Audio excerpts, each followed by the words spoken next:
the fourth and final lecture of our 2026 annual teaching series on the politics of the United States, South Africa relations.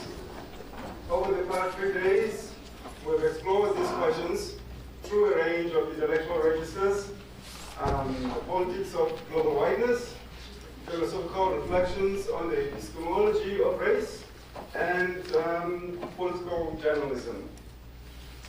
We continue this conversation today by returning to a philosophical register and examining and considering what these relations tell us about the enduring structures of colonialism and the limits of the liberal order.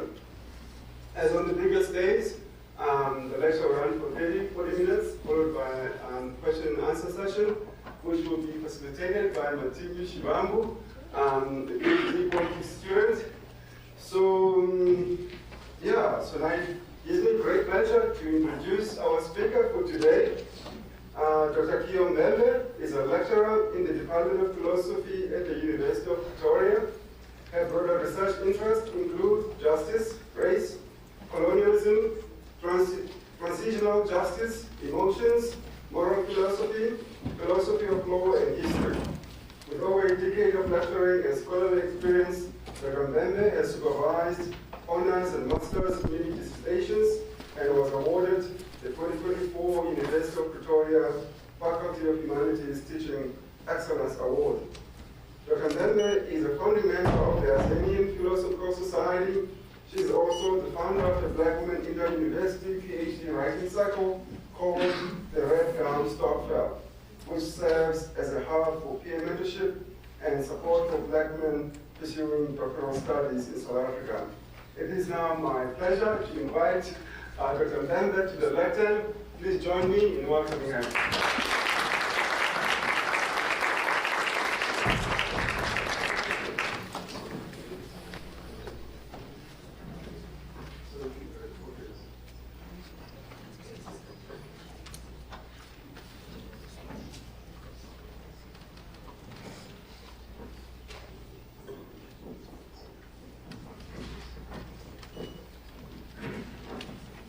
Good morning. Am I audible? Great.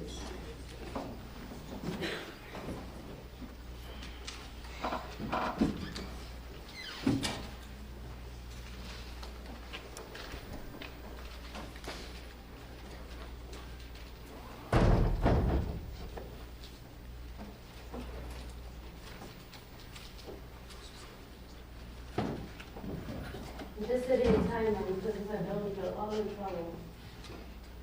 Okay. Let me start with a question. What does voting mean to you? Given that this year is a voting year, an election year, what does voting mean to you? Participating in democracy? Pardon? Participating in democracy. Participating in democracy? Yes. Choosing a political party that's going to represent you. Choosing a political party that's going to represent you and your interests. Let me get one last answer. Before I start pointing at people. Okay. Actually, let me ask your HOD because I'm interested in what does voting mean to you? I see it as a duty. A duty. But I also think it's kind of silly because you're just one person in a million, so it's the rational thing to do is to not vote. Right. Because let other people vote. Because one vote is not going to make a difference. It feels like one vote. It's your HOD, isn't it? It feels like one vote wouldn't make a difference. So you're talking about limited agency, and you're talking about the power of agency. Okay, all right. Just have that in mind as we go through our lecture today. So my lecture is titled, Is This Your Mother's House? An examination on the application of the logic of discovery in South Africa and the United States. Why did I title this lecture this way? Okay, obviously June 30 came and went. we still have the discourse around immigration in South Africa, right? And the rhetoric around xenophobia, not xenophobia, etc. One Facebook comment caught my eye, a reply to a comment. The comment was, our love for our country is not xenophobia. South Africa is the only home we have. We don't have the luxury of going back home. So the reply was, does the word have not go with ownership? If you don't own shit, you don't have a country. The real owners have decided the value of your labor, but you do not want to confront them because you want to be them. Okay. So that's another, that's something else I want you to have in mind. The power of voting, the meaning of voting, the value of voting on elections, and what it means to possess something. So we can really think critically about, is this your mother's house? In this lecture, I'll focus on how European nations use legal principles and social norms to justify the dispossession of indigenous lands in South Africa and the United States. There will be no slides. You're going to pretend it's 1998 and there's no screen time.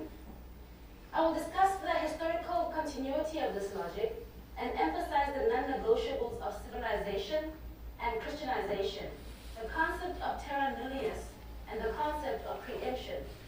The lecture will use specific South African and United States court cases to illustrate how the law of the conqueror persists in order to question the substantiveness of the agency of indigenous peoples in South Africa. My aim is to provoke thought rather than to incite action. All right, so I'm going to be discussing the logic of discovery, okay? The logic of discovery is a philosophical, comprehensive framework of codified legal principles and standards, naturalizing European sovereignty and negating indigenous sovereignty. Naturalizing European conquest, rather, and negating indigenous sovereignty. Through the institution of law and jurisprudence in particular. It was composed of three suppositions. Global European sovereignty is natural, it is just, and non-European sovereignty is naturally limited or moot. So what is the doctrine of discovery? As I mentioned, it's a philosophical, comprehensive framework. It's not specific laws, specifically, it's not a specific doctrine. You can consider it more as more of a philosophical or a legal philosophy and project, which includes jurisprudence at the center. Law professor Robert Miller identifies 10 elements of the doctrine that were used to validate sovereignty rights since the journeys of conquest, European conquest. I'm going to categorize them according to the necessary conditions for the acquisition of sovereignty. So we're having a conversation about sovereignty, please keep that in mind. Through discovery, the contingent conditions for the possession of sovereignty through discovery, and the implication of the possession of sovereignty through discovery. Okay. In this discussion, I will reveal a key insight. There are two senses in which the doctrine addresses the title of sovereignty, despite its very applications. One, title of sovereignty, owning and being sovereign over a certain land, could either be lost as opposed to acquired, or lacked as opposed to possessed. So you could either acquire it or lose it, or you could possess it or lack it, essentially. Lack the capacity to possess. By virtue of being Christian and being civilized in conformity with their own Eurocentric norms, only European countries could acquire and possess sovereignty at the colonial encounter. But this was even before the 1400s, with what we would call the 1492 encounter. Who knows what happens in 1492 in so-called world history? 1492, I heard something over there. The discovery of the Americas, asterisk. I don't know if you're going to say it the same way after this lecture. But yes, the journeys of conquest, 1492, specifically having to do with Christopher Columbus. Okay. So even before this, even before 1492, the Church of Rome, the Roman Church, the Roman Catholic Church, had administrative power over certain nations that we now have come to refer to as Europe. Okay? The Pope had absolute power. And one of the things he could do was to gift or essentially give a certain nation certain parts of the world. For some reason, as an example, there was a dispute over the Canary Islands by Spain and Portugal, and it was the Pope who could determine who got to own the Canary Islands and essentially own the people in the Canary Islands. Okay, this was even before 1492. But 1492 is called a new world view because that's really when the globe started to shift into something else entirely. So, in keeping with the doctrine of discovery, in order for a European nation to conquer a non-European nation, the inhabitants either should not be Christian, or if they're Christian, they should not be civilized. I need to flip that, I'm using double negatives. Okay, so European countries had the right to conquer non-Christian nations and those that they deemed to be uncivilized according to European norms. That was a necessary condition for sovereignty over this country. In keeping with the doctrine of discovery, indigenous people could not possess sovereignty because they were not Christian, were uncivilized, and thus they lacked sovereignty over the lands they occupied. Further, where they were considered to possess some level of sovereignty, as far as the terms of the doctrine, they could lose the sovereignty. There was not absolute sovereignty. The right of discovery hinged on this proposition. Why is it called the right of discovery? Because discovery was a legal term referring to sovereignty. Hence why I said asterisk to the discovery of the Americas, because discovery essentially meant sovereignty. If Jan van Riebeeck discovers the Cape, it's Jan van Riebeeck's Cape. It's Jan van Riebeeck's house. That's what discovery meant there. So the right of discovery is on this proposition. Further, I will show how this informs the logic of discovery. Okay? So at the outset, according to the doctrine, countries that qualified for the possession of sovereignty of indigenous lands all had to have Christian leadership, and they had to be civilized according to European standards. So these two elements separated European conquerors from the majority of indigenous people in the world. However, even though they were necessary, they were insufficient for any claim to sovereignty over foreign land. While they were enough to conquer foreign land and peoples, they were not sufficient to acquire the recognition, importance, of other European countries as sovereign over the territories. What mattered is whether other European countries considered what they had done sovereignty, whether they had claimed sovereignty or not. It didn't matter whether the indigenous people considered European sovereign or not. But these two elements of Christianization and civilization had to be complemented by certain contingent conditions for the acquisition and possession of sovereignty through discovery. So these were conquest, first discovery, actual occupancy, and prime possession, terra nullius, or contiguity. We're going to make a quick overview of those. So what was first discovery and occupancy? For conquest to result in the acquisition and possession of sovereignty over indigenous people and their territory, it had to be accompanied by the fulfillment of the condition of first discovery. First discovery obviously means the first discovery of a foreign territory by a European country. But it was not sufficient. They also had to show current actual occupancy and current position. And so, how do you show actual occupancy and current position? You plant a flag. You build a fort. Anything to show that this is where this land belongs to you. That's what happened with the Dutch East India Company as well in Jan van Riebeeck. They planted the Dutch flag, the flag of the DOC, the Dutch East India Company, and they built a fort in what is now called the Castle of Good Hope. It's called the Castle of Good Hope, correct? Good Hope. Not just one home. Okay. So the acquisition and possession of sovereignty through discovery required that the European colonizers show valid evidence of their occupancy. They used words, gestures, and ceremonies that accompanied conquest, whether it be erecting crosses, planting flags, emblems, and insignia, uttering certain ritualistic pronouncements. Sometimes they would utter them in Spanish to the indigenous population that didn't know what was being said, but it was just procedural, it was protocol. You must say the requerimiento by the conquistadors. Just say it, regardless of what the indigenous people, whether they could understand it or not. So basically, we are here to conquer you. Full stop.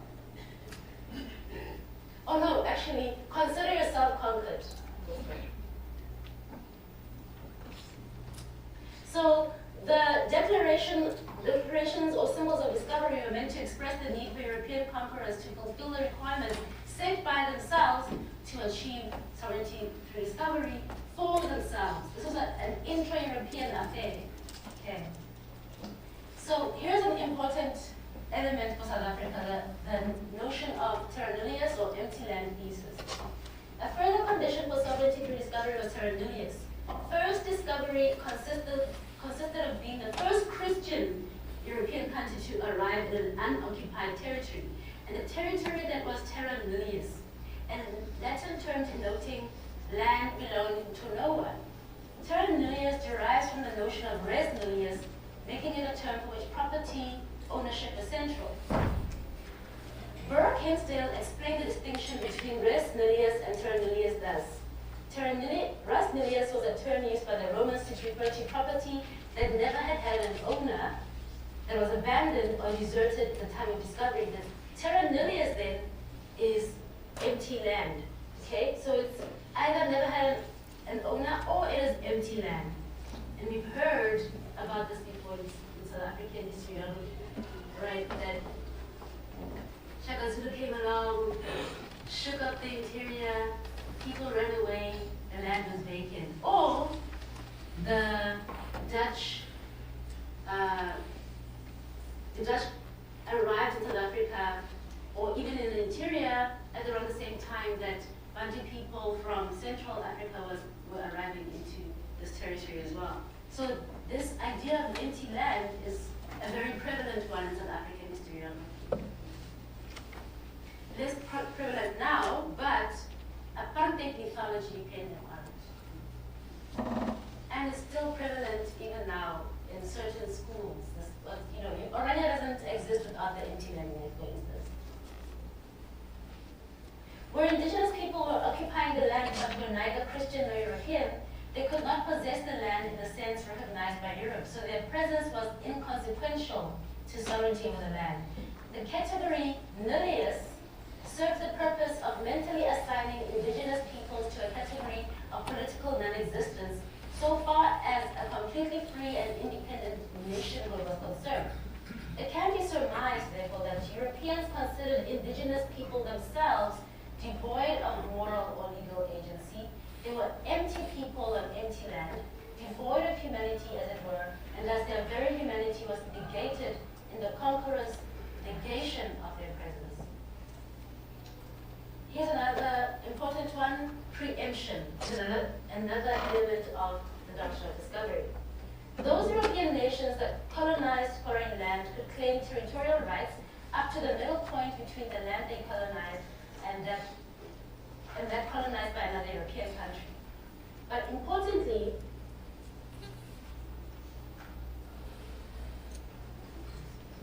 if the European colonizer fulfilled the necessary conditions of Christianity and civilization, as well as a certain combination of the contingent conditions of conquest, first discovery, actual occupancy, and current possession, and terra nullius. The discovering country had a legitimate claim to sovereignty over foreign people and their territory, including the right to regulate indigenous people's trading rights.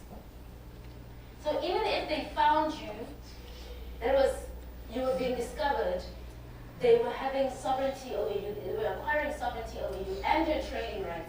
So even where they would recognize some form of political or social organization, your sovereignty was still not absolute. Either you didn't have any, as we can see with nations that were completely wiped out. Today, for instance, we think of Jamaica as, when you think of a Jamaican, you think of a black person, right? But the Taino people have been completely wiped out.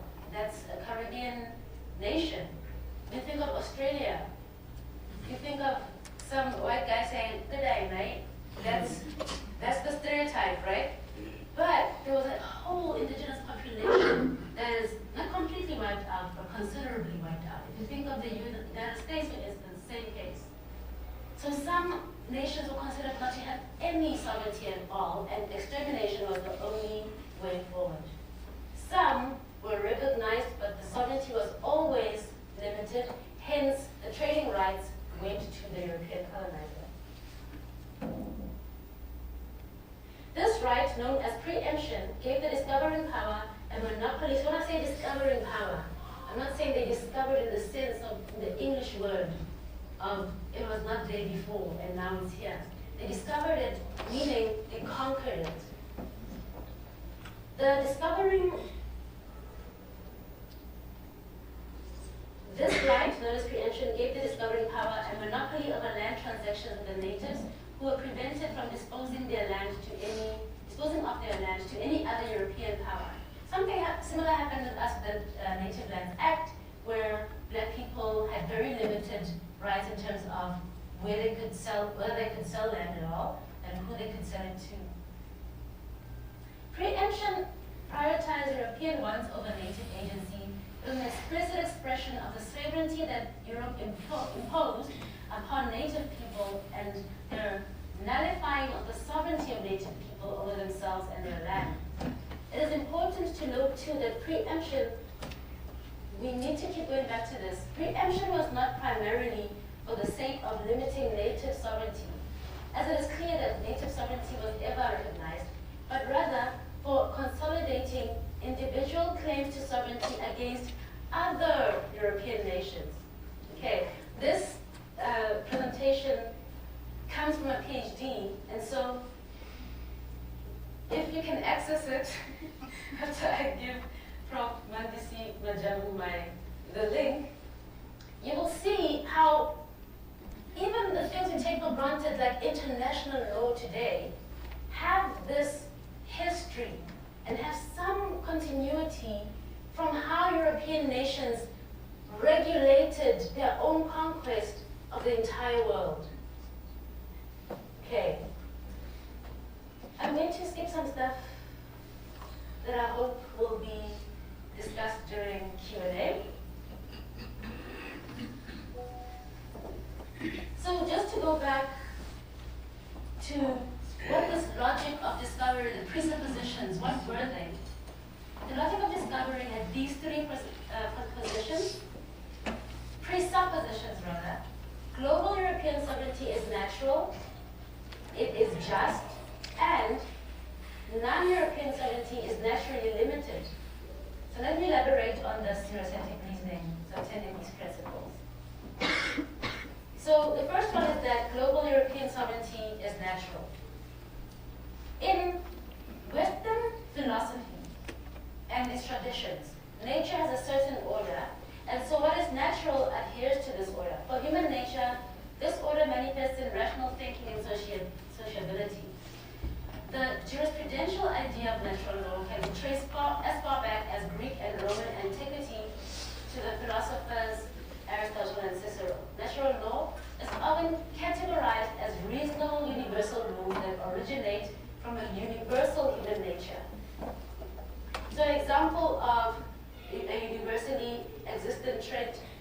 of human nature as human beings, as social beings that desire to live together with others.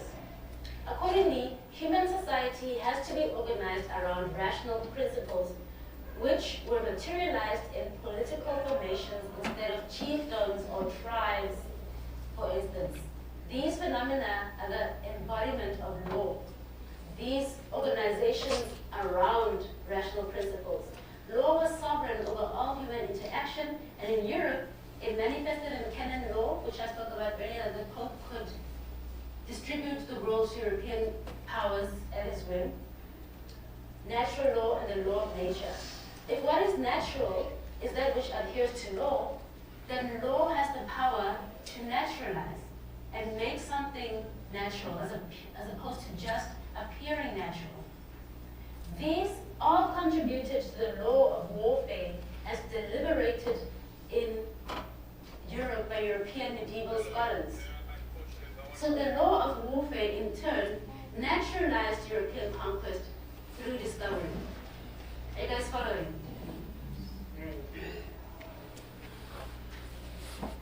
So on one hand, if nations adhered to this natural law theory of political organization, they had to mimic European political organization or social organization, otherwise they were uncivilized. And because Europe had the power to naturalize their own European sovereignty over the rest of the world, they could say who was civilized and who was not. So really, indigenous people were prospectively excluded from being sovereign in the European order in the first place. So, global European sovereignty is natural. Secondly, or additionally, indigenous sovereignty is naturally limited. Discovery was a justification that European conquerors used for the usurpation of indigenous sovereignty over their land. And in cases where a limited form of sovereignty, which is not sovereignty at all, if it's limited, was alluded to, the trade powers of indigenous people were also usurped, which again, I say, if you recall, called preemption. Preemption imposed European sovereignty on the agency of indigenous people who were recognized as existing on the land. Crucially, preemption was an unmistakable demonstration of Europe's jurisprudential distinction between the occupation of a territory and the ownership of a territory. Okay, this is significant. Preemption was an unmistakable demonstration of Europe's jurisprudential distinction between the occupation of a territory and the ownership of a territory. For Europeans, prior occupation did not translate to ownership, and this negated indigenous sovereignty. So negation, as explained by Gamplova, derives, that means my mic is off, is there no power? On the screen.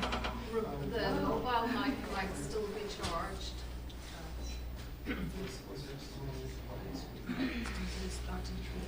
Okay, all right, great, thank you. So negation, as explained by Gamplova, derives from the Latin negare and refers to something without real existence, not real, a non-entity. Consequently, to negate an entity is to deny its existence or to treat it as the deprivation or lack of that which exists. Use an example of Spanish conquistadors and their approach to Indian territory, Indian with an asterisk.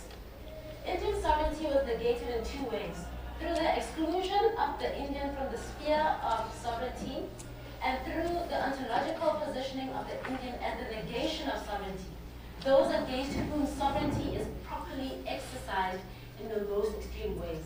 Okay, I'm going to use the example of the Johnson versus McIntosh case in the United States and the Richtersveld versus Alex Cole case in South Africa.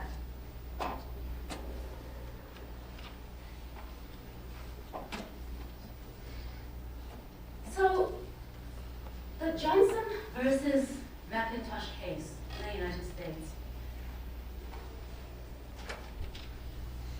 is thus. In the 1700s, William Murray purchased land from the Piankashaw Nation. Despite the Royal Proclamation of 1763, which prohibited such transactions because of preemption. Later, the United States acquired these lands through treaties and sold a portion to William McIntosh. Additionally, in 1775, Thomas Johnson and other British citizens purchased land in Virginia from the Piankashaw Nation under a 1763 proclamation by the King of England. Upon his death, Johnson bequeathed his land to his heirs. Later on in 1818, William McIntosh purchased acres of this land from Congress. Okay, so what's the issue? The issue is that you have Johnson, who purchased the land from the indigenous Piankashaw Nation. But that was illegal, according to the state, because the nation had no sovereignty to be selling any of their land because of preemption. Johnson then dies. McIntosh and bequeaths his land to his heirs. McIntosh buys the land from the state. Now Johnson's heirs take McIntosh to court, and they're suing him for the land. All right. So on one hand, you have someone, Johnson, who bought the land from the Piankashaw Nation. On the other hand, you have McIntosh, who bought it from the state. The final judgment was that all European, according to Judge John Marshall, all Europeans and American governments had accepted. Marshall arrived at a succinct statement of the doctrine of discovery, which alleged that all European and American governments had accepted for acquiring land in North America. The principle was that discovery gave title to the government by whose subjects or by whose authority it was made against all other European governments, which title might be consummated by possession. He also stated that the original fundamental principle governing American land titles and transfers of title was that discovery gave exclusive title to those who made it. So we see in the 1800s a court decision affirming this existence of a doctrine of discovery and using it against indigenous people. This kind of logic exists to the present day. It doesn't have to be called the doctrine of discovery in those words for the logic to persist. The mere fact that we're seeing the kind of land distribution we see now in the United States is proof of that. For instance, if you think of that structure with the four presidents, what's the rock called again? Mount Rushmore. Mount Rushmore, like all of America, was built on indigenous land. But what makes it interesting is that for the indigenous people of that territory, it was named after 6 chiefs. So in constructing Mount Rushmore against a treaty that the government had with the indigenous nation, we can see how this logic still persists. We still have sovereignty over this land, even in the way that we demonstrated symbolically and materially, because now you have those 4 heads carved into a mountain. So that is the American example. This is a South African example. The American example is to show us how even in court judgments we see the logic of discovery. Okay, and unless those judgments are overturned, you can assume that there's continuity to the present day. The Richtersveld Community versus Alex Corps Limited. The significance of this case lies in its close resemblance to a prominent legal case about indigenous land rights in South Africa. It was also an illustration of how the decision to define dispossession with starting points and ending points has marginalized many South Africans from justice. The Richtersveld community sought restitution of land rights compensation for mineral extraction, and environmental damage repair from state-owned diamond mining company, Alexco Limited, after they were unjustly removed from Richtersveld after diamond discovery. This community appealed to the Restitution of Land Rights Act 22 of 1994. In terms of the Restitution of Land Rights Act, a community is entitled to restitution of a right in land if it was dispossessed of such right after 19 June 1913, because we know that June 1913 was the implementation of which act? The Native Land Rights Act, right. The case involved a strip of diamondiferous land along the western coast of the Northern Cape, from which the community claimed they were dispossessed after diamond discovery in the 1800s. Before the Land Claims Court, the plaintiffs sought restitution of ownership, compensation for diminished land value due to mineral extraction, and environmental damage repair or compensation. One of the reasons the Land Claims Court held for dismissing the plaintiff's case was that no indigenous land rights survived the British annexation. It held that the colonial government regarded the Richtersveld as terra nullius because the inhabitants were insufficiently civilized and insufficiently settled. The court was saying, at that time in the 1800s, it was British land. So the Richtersveld community did not lose land they had no claim to. The Land Restitution Act was for land that was lost because of the 1913 Land Act.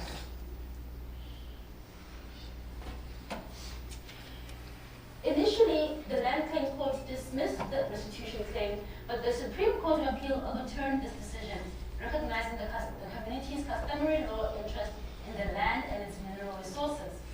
So the Constitutional Court and the Supreme Court of Appeal ruled in favor of the plaintiffs, the Richtersveld community, ordering restitution of ownership to the community, including rights to mineral and precious stones, as well as exclusive beneficial use and occupation.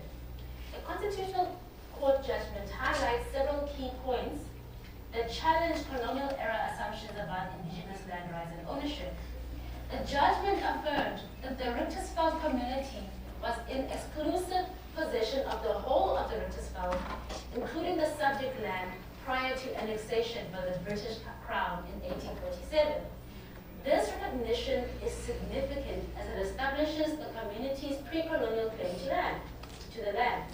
Importantly, the ruling states that the community's rights to the land were akin to those held under common law ownership and constituted a customary law interest and a right in land as defined by the Act.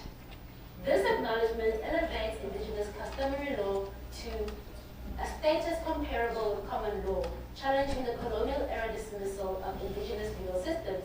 It criticizes the earlier finding by the Land Claims Court that the community had lost its rights because it was insufficiently civilized to be recognized, highlighting the racist underpinnings of such reasoning. So on one hand, we see the Land Claims Court upholding colonial jurisprudence, basically. On the other hand, with the Supreme Court and the Constitutional Court saying that we recognize the customary law rights in the land. And that seems to be a form of victory. But the same logic of discovery that negates indigenous sovereignty in the United States, Johnson's case, pervades the negation of indigenous sovereignty in South Africa's Richtersveld case. While South African case did not explicitly invoke the doctrine of discovery, as with the Johnson versus McIntosh case, it addressed the lingering effects of colonial dispossession.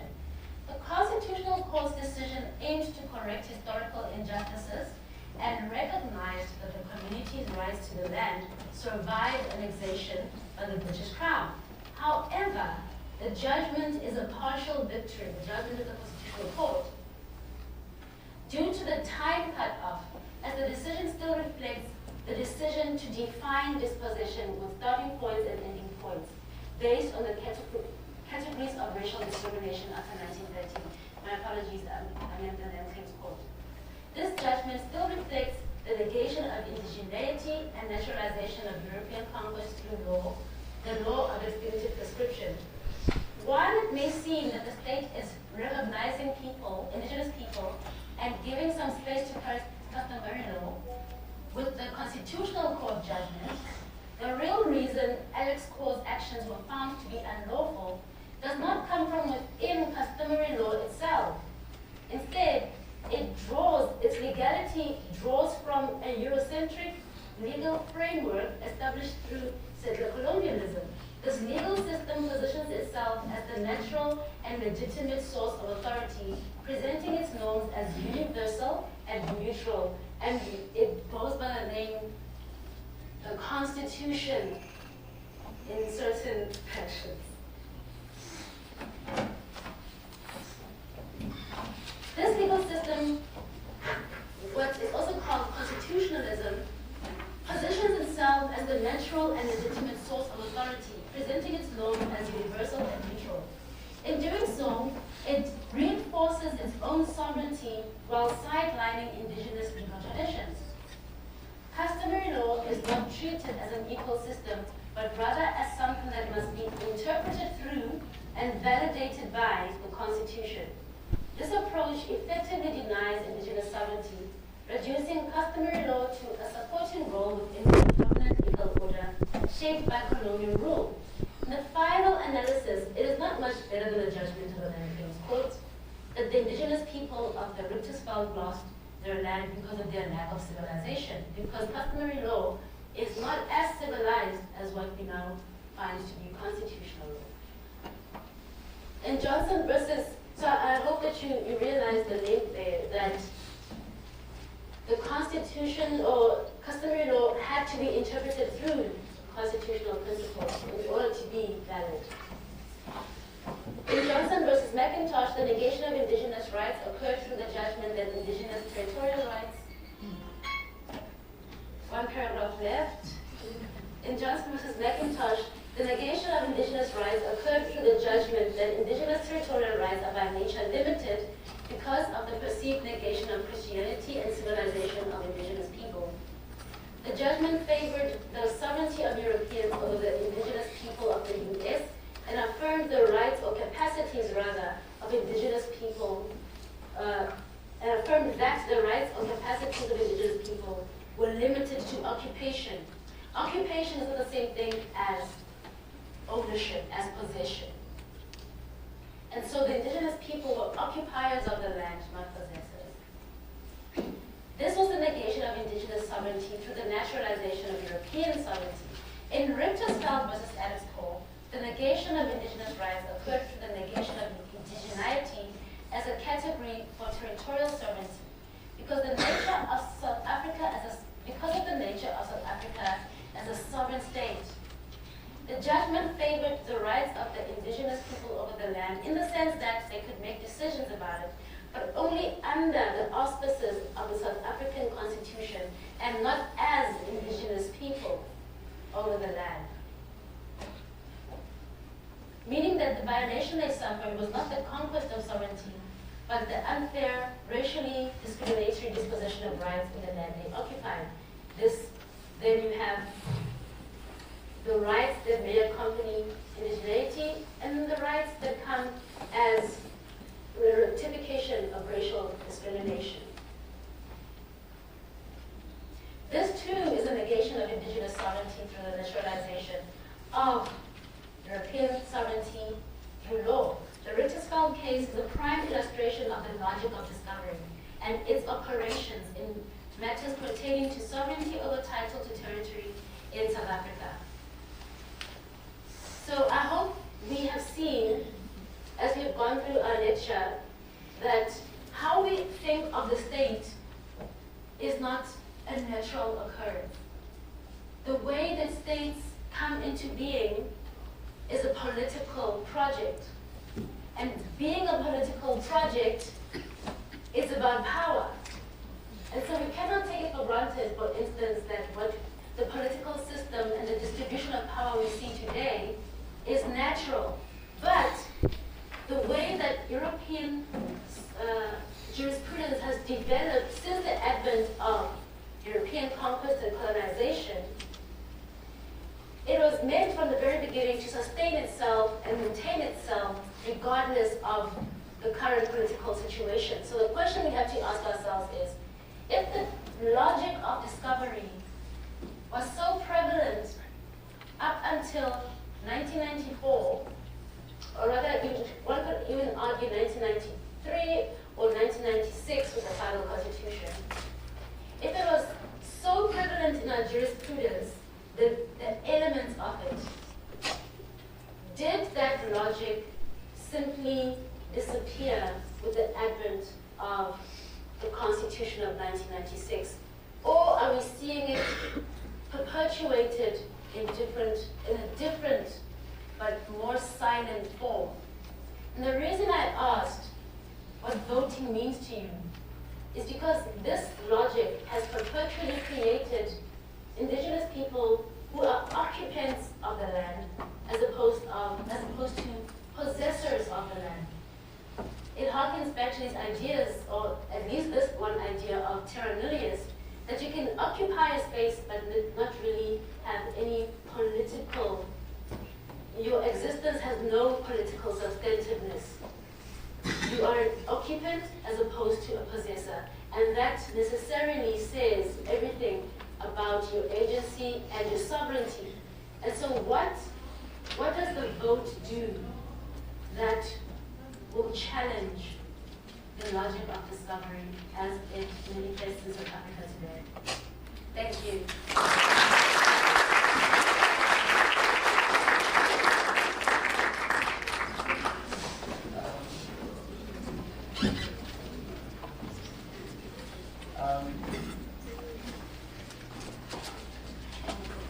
Thank you so much for such an insightful presentation. So, as introduced by Professor Majavu, my name is Magdimu Shivangu.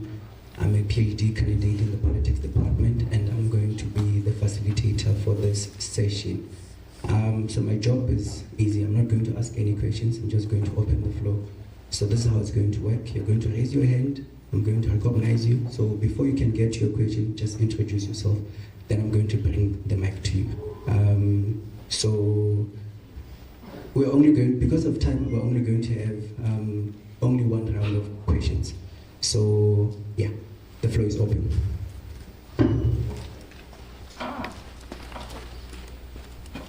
going to be the first one, second one. Adi is the first one, she's going to be the second one.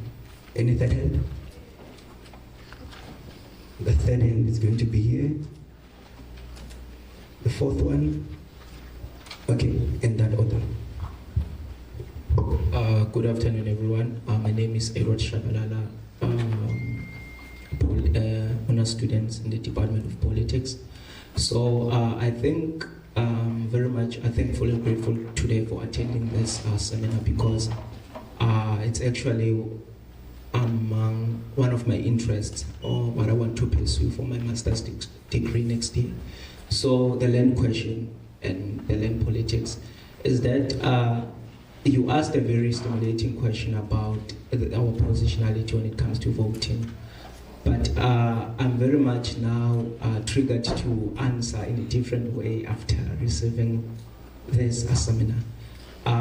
And I have a question that what is the direction of the real economic emancipation in this country without land ownership, without proper access to resources by the very same natives who then believe in the whole myth of democracy or democratic dispensation, based on the ideological point of view that the whole constitution on its own. I remember having this debate in the class of Professor Machafu, that it's based on protecting racial capitalism, in my own view, of protecting racial capitalism by maintaining the very same legal terms, the very same legal clauses that were there in the beginning. The canon law and the Roman Dutch law are still there, dictating what is happening with property ownership, private ownership.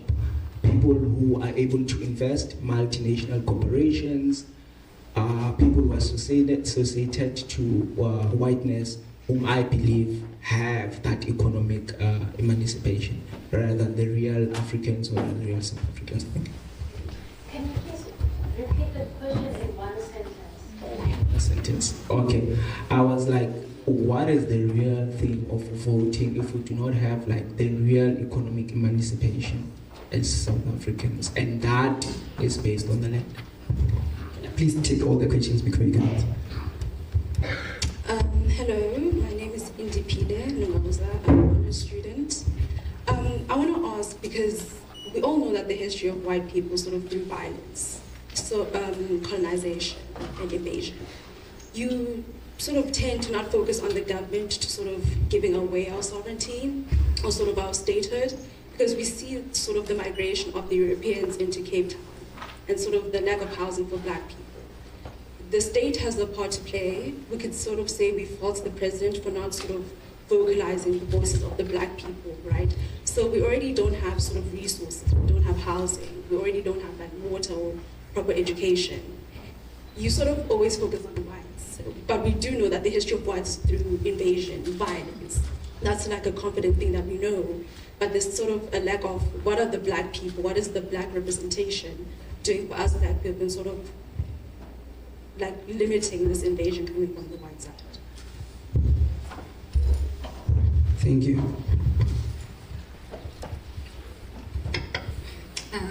Thank you.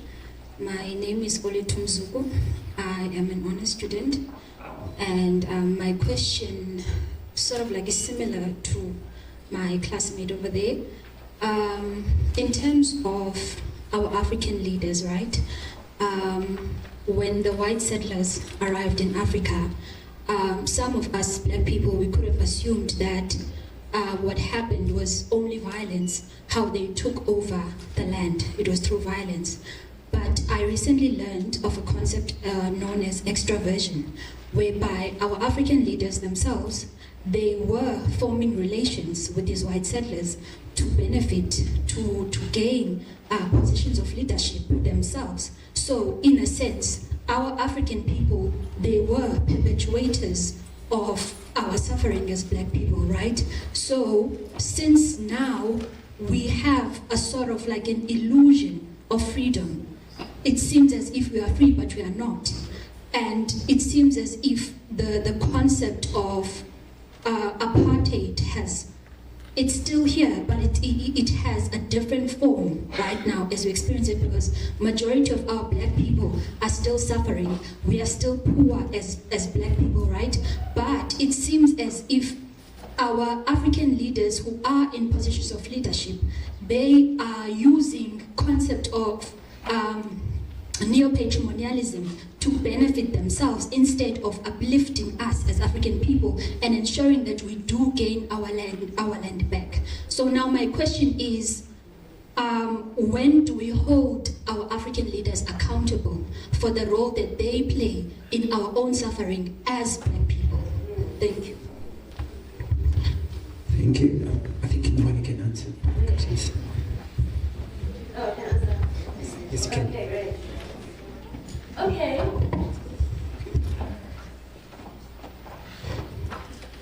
So, remember when I said I'm not here to incite action but provoke thought?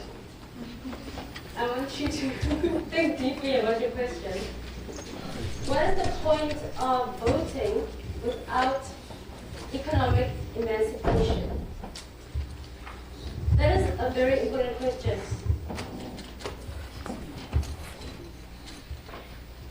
That's a key question. What I want you to think about is, what is the point of voting at all? Given the lecture I just gave, in European society, you would have what is called the social contract tradition. That democracy, that the people are the sovereign, right? We choose our representatives in government, etc. We forgo our own. It's for the sake of living with others and benefiting from mutual relationships that we create this government and then give it the task of governing and give it the authority to govern. But it is with our consent. That's democracy, right?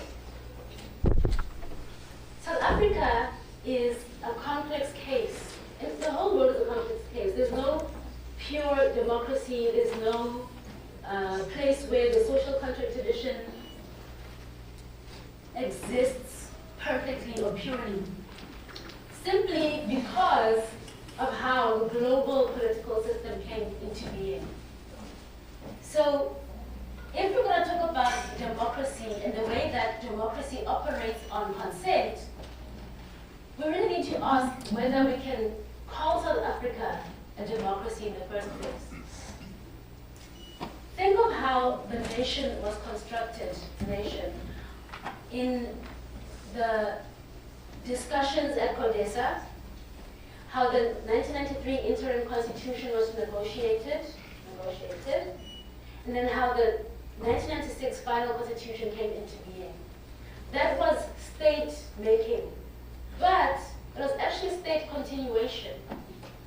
The state began in 1909 and then properly in 1910. It began as an act of the British Parliament. The British Parliament created a country called South Africa based on negotiations between the British and the Boers after the Second Anglo-Boer War, called the Treaty of Vereeniging. Those are the conditions. And then one of the conditions was that native and franchise would not be permitted.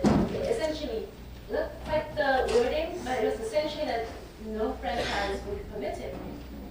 So we're seeing an allegation from the outset of indigenous sovereignty. South Africa was created without indigenous people and against indigenous people.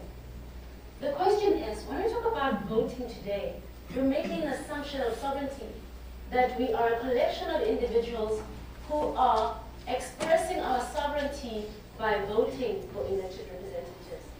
But if you look at the Constitution and who the Constitution protects, let me stop in vain. Okay, when I say Constitution is a huge document. So let's talk about the property clause in particular.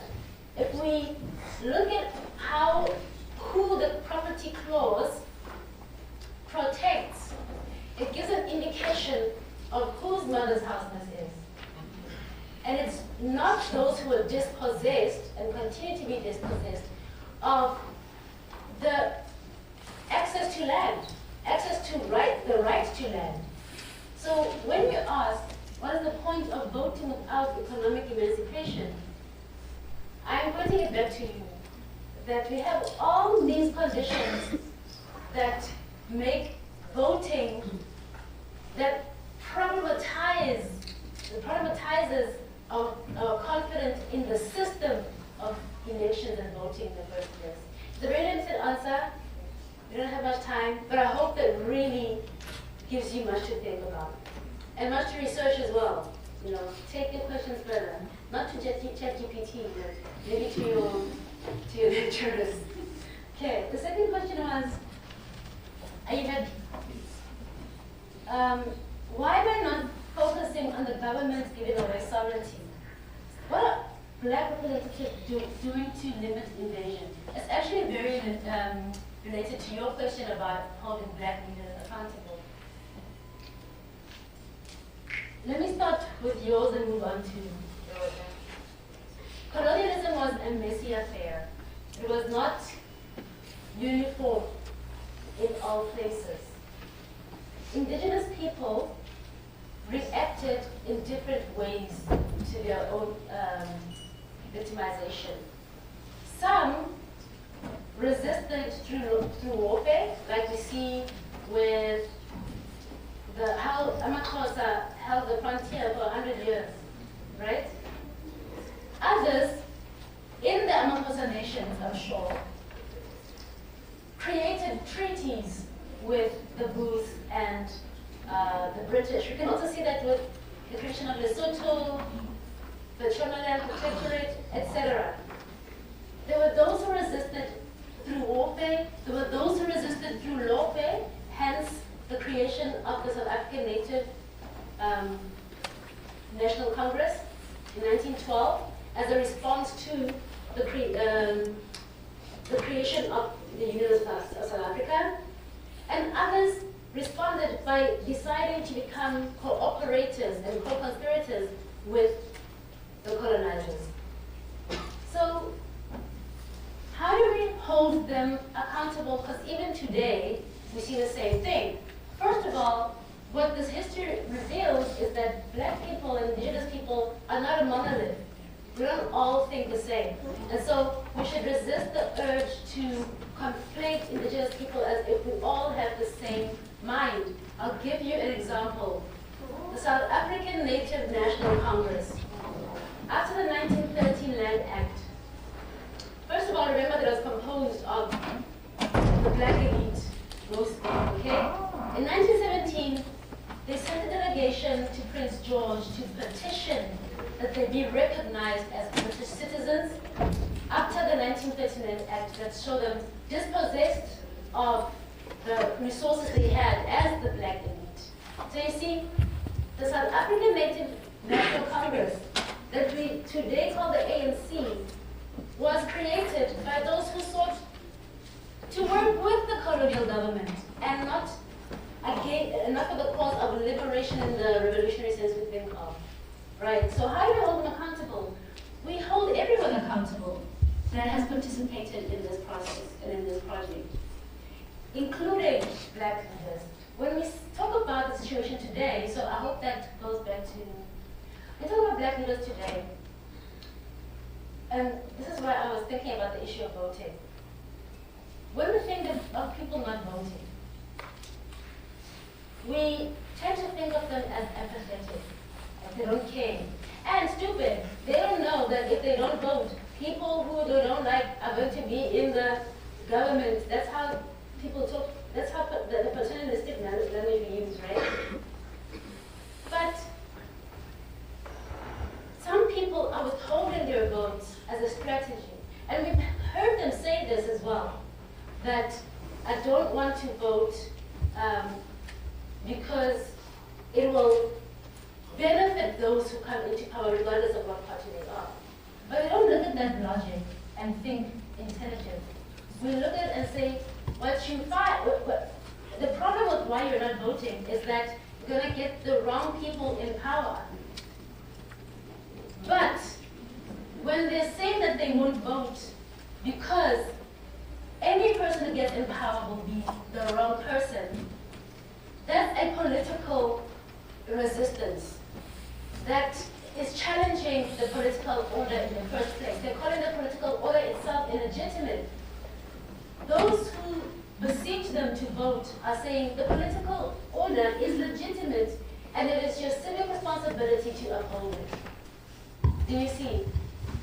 So when you talk about holding, and why I didn't mention black leaders, because what we consider to be South Africa today is a very superficial understanding of the mechanics at work, the jurisprudential and political mechanics at work to make the state continue from 1910 up until today. What you have is the South African Native National Congress in 1917 is a petition to be recognized as British citizens. What you have in 1993 and in 1996 is a petition by the so-called struggle movement to be recognized as citizens of South Africa, because black people were not part of South Africa. So what you see the ANC government doing is perpetuating the idea of South Africa as it began in 1910 and prior in how it existed before 1998, those colonial dynamics. Do you see that? Okay, thank you, Dr. Mbebe, for a stimulating and thought-provoking lecture and for bringing this year's teaching series to such a fitting conclusion. I'd also like to thank everyone behind the scenes who's made this year's teaching series a success. And so thank you all, and I wish you a good afternoon.